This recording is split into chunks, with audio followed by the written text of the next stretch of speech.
The bell over the door was the kind that had been there for 40 years, a small brass thing gone dull at the edges, and it rang the same thin note it had rung for every customer since before Cole Harrison ever set foot in the place.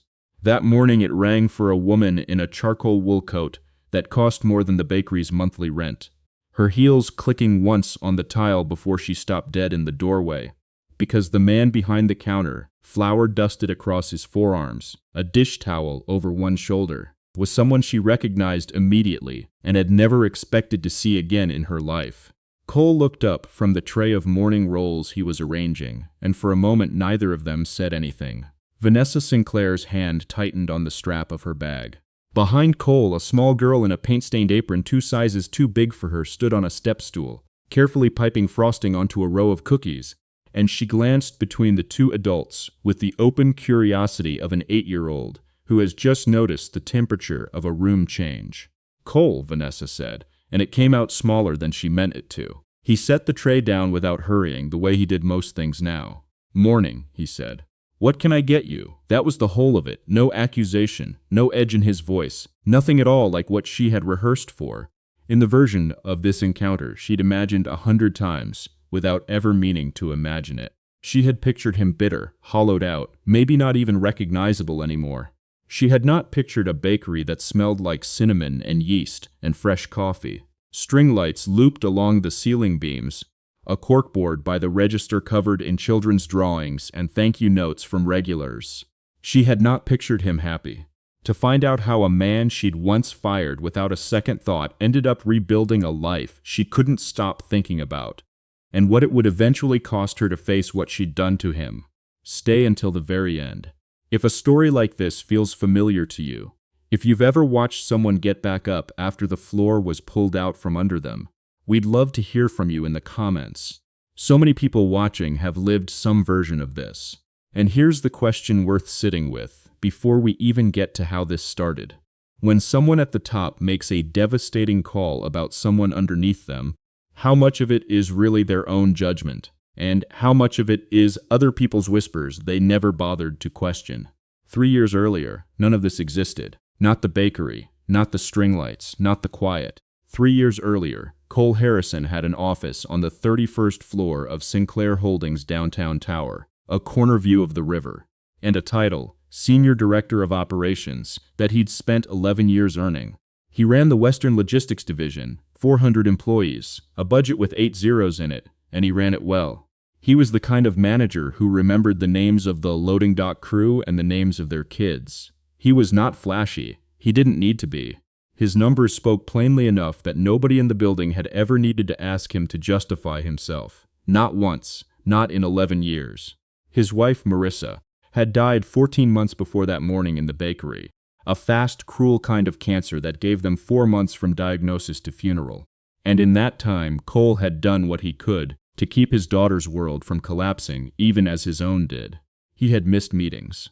He had left early more than once for appointments, and later for a funeral, and then for the long gray months after it, when Lucy stopped sleeping through the night, and he stopped sleeping at all. He never asked for special treatment. He never told most of his colleagues what was happening at home, because he'd learned a long time ago, growing up the son of a father who lost his factory job in a round of layoffs when Cole was 12 and never fully recovered from the shame of it, that a man's private grief was his own to carry, and that showing the cracks at work only gave people reasons to write you off. Vanessa Sinclair, 38 years old at the time, had inherited the CEO seat from her father 2 years before that, and she was fighting a boardroom full of men twice her age who were waiting, patiently and not so patiently, for her to prove she couldn't hold it.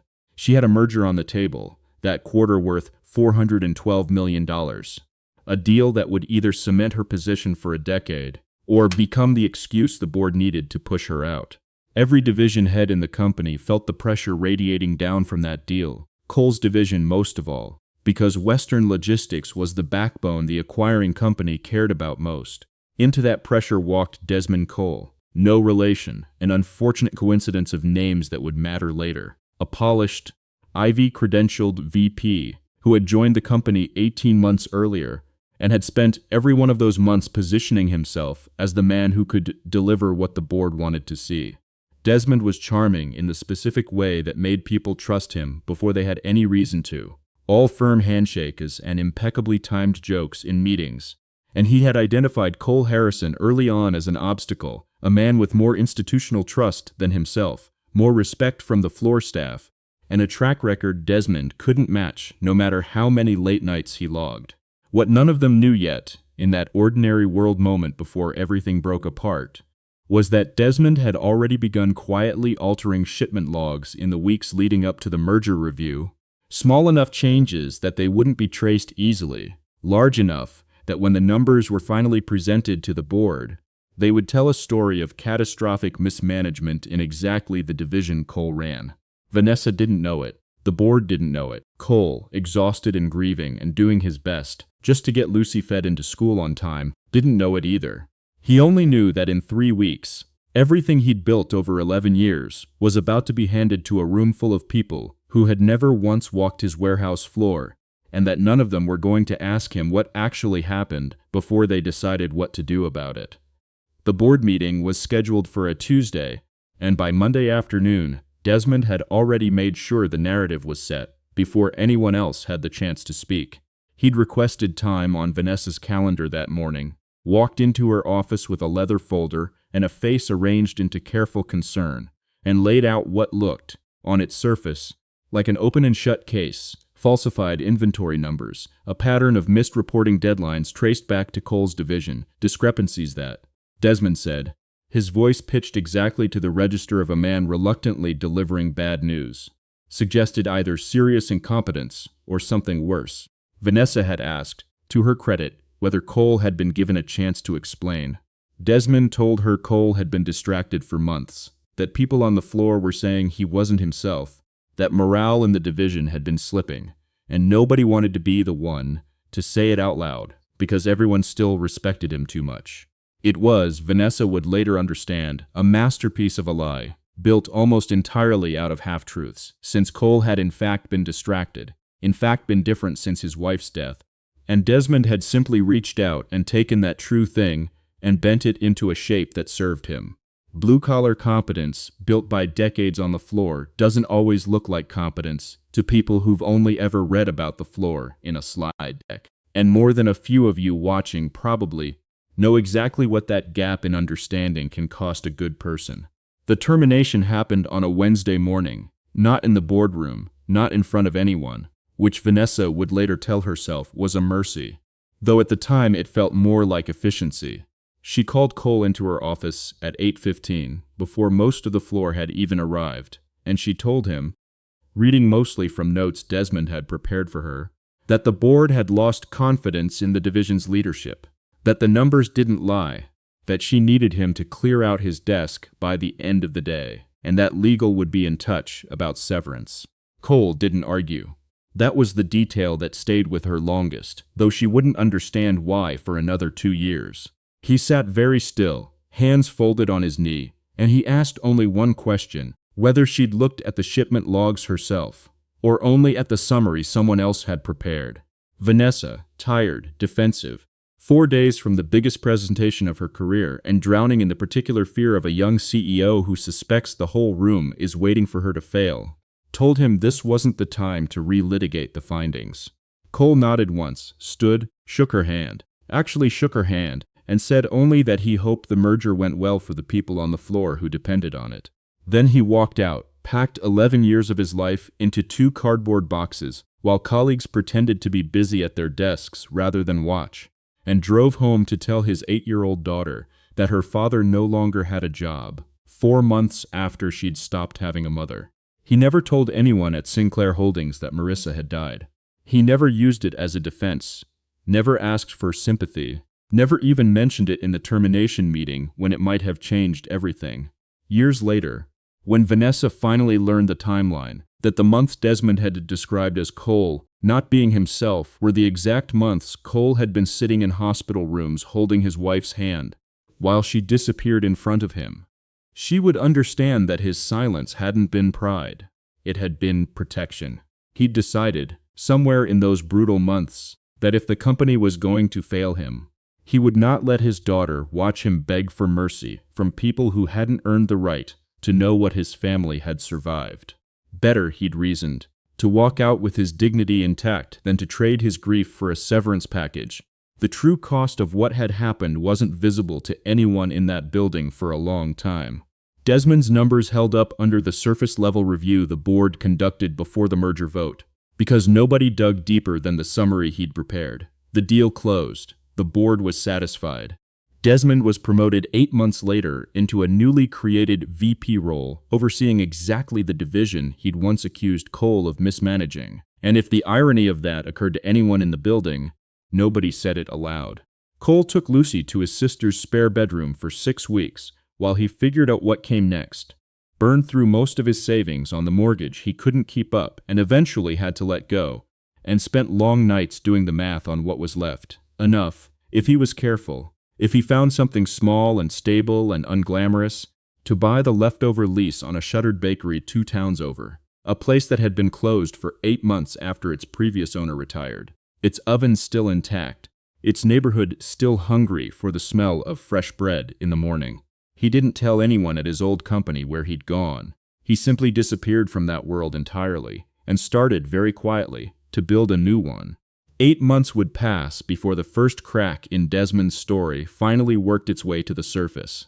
Not because anyone went looking for it, but because guilt, once it's given enough silence to grow in, has a way of finding the smallest opening on its own. By the following spring, Vanessa Sinclair had everything the board had once doubted she could deliver. The merger had closed clean, her seat was secure. Her father's old allies on the board had stopped whispering about replacing her. By every external measure, she had won. What she hadn't accounted for was the particular kind of quiet that settles into a life once the fighting stops. The kind that leaves room for things you'd been too busy to look at directly. It started small. A junior analyst named Priya Okonkwo, running a routine audit ahead of a follow-up merger filing, found an inconsistency in the shipment logs from 2 years back. Numbers that didn't reconcile with the fuel and freight records from the same period. A discrepancy of the kind that shouldn't have existed if the original figures had been accurate.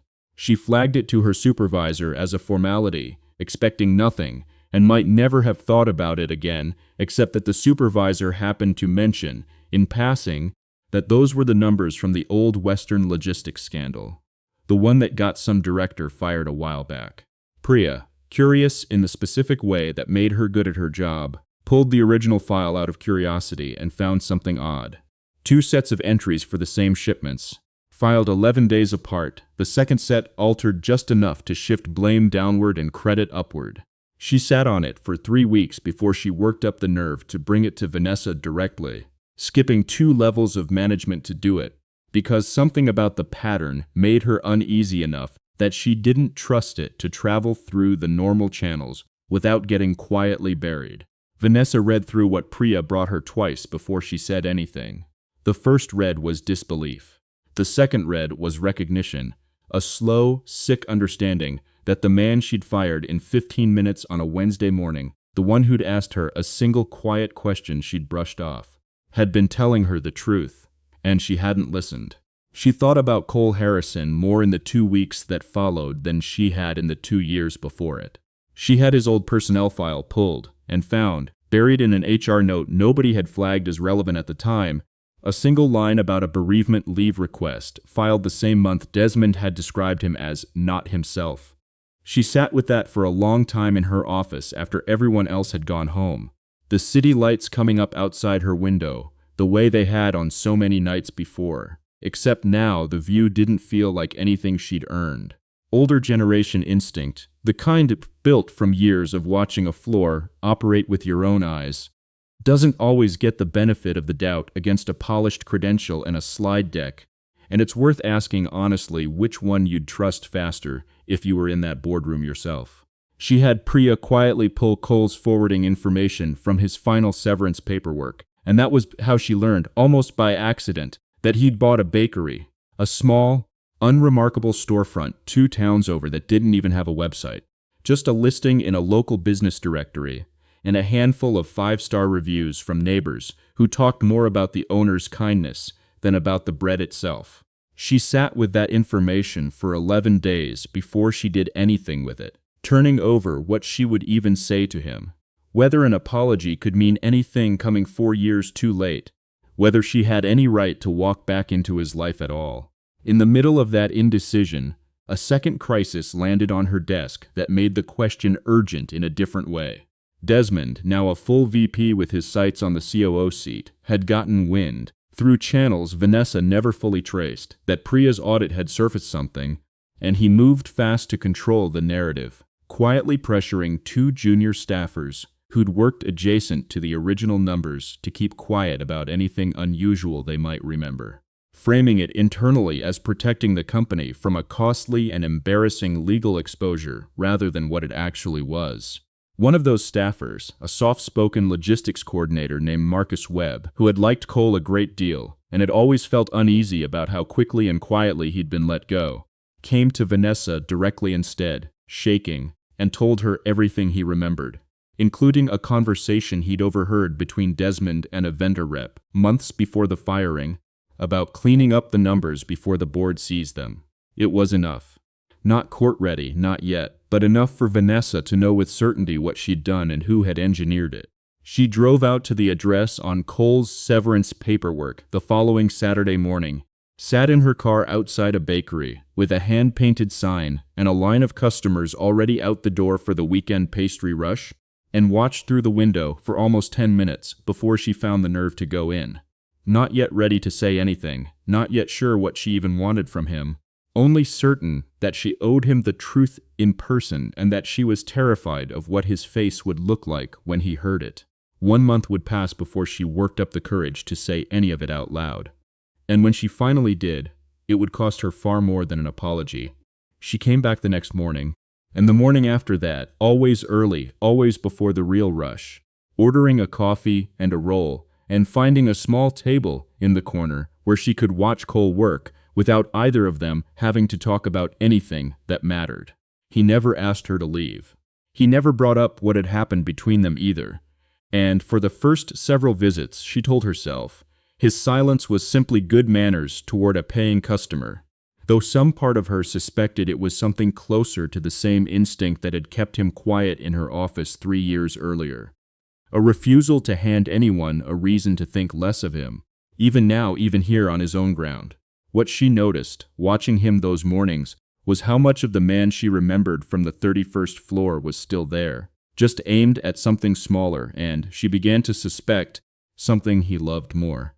He ran the bakery the way he'd once run 400 people, checking the proofing times on the dough with the same quiet precision he'd once applied to freight schedules, rotating the day-olds to the discount rack before they went stale rather than letting them sit and waste, keeping a small notebook behind the register where he tracked which regulars liked their coffee how, which kids in the neighborhood couldn't afford the treats their friends got, and quietly making sure they got one anyway, without their parents ever finding out he'd covered it. Lucy worked the register on weekend mornings, carefully counting change back to the penny, and more than once, Vanessa watched a customer's whole day change over something as small as Cole remembering, unprompted, that their mother had been in the hospital last week, and asking how she was doing. It was on a Thursday, 3 weeks into her quiet visits, that Vanessa finally said it. The morning rush had cleared, Lucy was in the back with a sketchbook, and Vanessa set down her coffee cup and told Cole, plainly, without the speech she'd rehearsed a dozen times in the car, that she knew now what Desmond had done, that she'd seen the altered logs herself, that Marcus Webb had told her everything, and that she had fired an innocent man because she'd been too afraid of losing her own seat to ask a single hard question when he'd given her the chance to ask it. Cole listened to all of it without interrupting, wiping down the counter in slow, even strokes the whole time, and when she finished, he set the towel down and said only that he appreciated her telling him, and that he hoped whatever came next, she'd make sure it protected the people still working under Desmond, because there were probably others besides him who'd paid for that man's ambition and never gotten an apology at all. She offered him everything she could think to offer. His old title back, a settlement, a public statement clearing his name, a board seat if he wanted it. He turned all of it down, gently, the way he turned down most things now, and told her the only thing he actually wanted was for her to make sure nobody else as a kid had to watch their father pack 2 boxes into a car because somebody upstream didn't want to do the harder job of finding out the truth. Whether he should have said something the moment it happened, instead of walking out and swallowing it for 3 years to spare his daughter the ugliness of a fight. That's the kind of question people who've never had to make it tend to answer a lot more easily than the ones who actually did. The unraveling when it came fast. Vanessa brought what she had, Priya's audit, Marcus's account, the original altered logs, to outside counsel rather than her own legal department, unwilling to risk it being quietly managed the way Desmond had managed everything else. Within 2 weeks, forensic accountants had traced the falsified entries back to a login timestamp that placed Desmond at his desk entering the second, altered version of the shipment data at 11:40 on a Tuesday night, 11 days after the originals had been filed, the exact discrepancy Priya had first noticed almost a year earlier. Confronted with the timestamp in a room with Vanessa, outside counsel, and 2 board members, Desmond's composure, the same easy, confident charm that had carried him through 18 months of quiet manipulation, finally broke. And what came out instead was something closer to panic, a scramble of half-explanations that convinced no one, least of all the board members who'd once championed his promotion. The board moved to terminate him within the week, and word of exactly why spread through the company fast enough that Vanessa didn't need to orchestrate any of the public reckoning herself. The truth, once it was finally let out of the room it had been locked in for 3 years, did the rest of the work on its own. 6 weeks later, on an ordinary Tuesday morning that looked nothing like the boardroom where it had all begun, Vanessa Sinclair would stand in front of the entire company and say Cole Harrison's name out loud for the first time in 3 years. And what she chose to say next would change both of their lives in ways neither of them had let themselves hope for. The all-company meeting was Vanessa's idea, not her legal team's, and against their advice she insisted it happen in person, rather than as a memo quietly circulated and forgotten within a week. She stood at the front of the same auditorium where she'd once announced the merger that had cost Cole his job, and she told 400 employees the truth in full, that Desmond Cole had falsified records to protect his own advancement, that an innocent man had been fired for it, that she herself had failed to ask the questions that would have caught it in time, and that the company owed Cole Harrison a public correction of the record, not because he'd asked for one, but because the people who'd watched him walk out with 2 boxes 3 years earlier deserved to know what had actually happened. She didn't tell them where to find him. That was Cole's choice, and he'd asked her, when she ran the idea by him beforehand, to leave it at that. The correction mattered, he said, but he didn't need an audience for what came after it. What he hadn't expected was that half a dozen of his old floor staff would track down the bakery's address on their own within a week, driving out on their lunch breaks just to shake his hand and tell him, awkwardly, that they'd always known something was wrong with how it went down and were sorry they hadn't said so at the time. Vanessa offered him, formally and in writing, his old title back with a substantial raise, or a newly created executive advisory role if he preferred something less hands-on, or a straightforward settlement if he wanted nothing further to do with the company at all. Cole read the offer carefully, thanked her for it, and asked instead for something smaller and harder to put a dollar figure on. A formal whistleblower protection policy, drafted with real teeth, so that the next person who noticed something wrong wouldn't have to choose between speaking up and protecting their family the way he'd once felt forced to choose. Vanessa had it drafted within the month and named it, over Cole's objections, after Marcus Webb, the quiet coordinator, whose confession had finally cracked the case open. By then, Vanessa's mornings at the bakery had stopped being about coffee entirely, though neither of them had said so directly for a long time. She started arriving before opening, helping Lucy set out the day's pastries, learning slowly and without much natural talent how to properly fold dough the way Cole showed her, laughing at herself more in that kitchen than she had anywhere else in years. Lucy, for her part, decided within a month that Vanessa was simply part of the mornings now, the way the ovens were, the way the brass bell was, and stopped asking any questions about it at all. It was late autumn. Almost a year after that first morning, she'd walked through the door in her charcoal coat, when Vanessa found herself standing in the same spot again, except this time the shop was closed for the evening, the string lights the only light on. Lucy asleep upstairs in the small apartment they'd since moved into above the bakery, and Cole was flouring a single small ball of dough on the counter between them, unhurried, the way he did most things. He didn't say anything grand. He told her only that he'd spent a long time thinking he'd lost everything that mattered the day he packed those 2 boxes, and that it had taken him longer than he wanted to admit to understand that what he'd actually lost was a version of himself that measured his worth by a title on a door, and that he didn't want that version back. What he wanted, he said, watching her rather than the dough, was this: the ovens, the bell, the mornings, her. If she wanted them too, she did. They were married the following spring in the bakery itself, closed for the day. String lights doubled for the occasion, half the guest list made up of regular customers who'd become something closer to family over the past year, and Lucy walked down the short aisle between the display cases, scattering flour instead of flower petals, because she'd insisted on it and nobody had the heart to tell her no. If there's one thing this story asks of you, it's this: think of someone in your own life who was written off before anyone bothered to actually see them. A parent, a coworker, a neighbor everyone assumed the worst about. And ask yourself honestly whether you were one of the people who looked closer, or one of the people who just believed the easy version of the story. If a name came to mind while you were watching this, we'd be grateful if you told us about them in the comments, even if all you can offer now is the credit they were never given at the time. And if you believe, the way this story does, that quiet, overlooked people deserve to be seen for who they really are, we'd love to have you stay part of this story with us. There's more like it coming, and we'd be glad to have you here for it. The bell over the door still rings the same thin note it always has. Some mornings, if you're there early enough, you can still find Cole behind the counter, flour on his forearms, Lucy on her step stool with a piping bag, and Vanessa in the back, still not very good at folding dough, laughing about it anyway.